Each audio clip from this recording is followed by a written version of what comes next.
Une vive émotion, des larmes.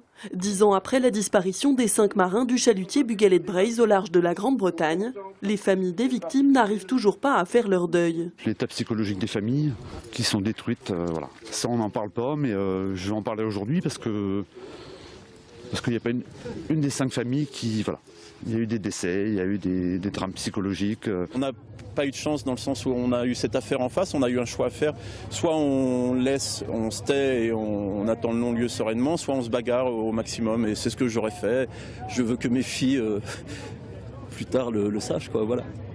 Devant la stèle des péris en mer à Loctudy, 500 personnes sont venues montrer leur soutien. Il ne faut pas que ça s'arrête, il faut qu'on sache un jour, mais... Je suis fille de marin et je comprends bien la peine de toutes ces familles. Après la cérémonie au cimetière, des vedettes de la SNSM ont pris le large pour un dépôt de gerbes en mer. Dans l'affaire du Bugalet de Breizh, les familles attendent toujours des réponses, alors qu'un non-lieu se profile. Comme s'ils voulaient nous donner l'impression de nous dégoûter.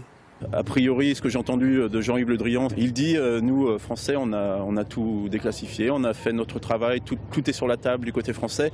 D'autres devraient en faire autant. Jean-Yves Le Drian, ministre de la Défense français, sait que des gens n'ont pas parlé. Alors par solidarité inter-État, OTAN ou autres occidentaux, disons, il ne balancera pas, si je puis dire ce gros mot, qui est le responsable. Et les gens qui sont là savent que Le Drian sait. Donc voilà. Un jour, il faudra se déterminer là-dessus clairement, quoi. Après 10 ans de bataille juridique, les familles des victimes gardent toujours espoir face à une justice confuse.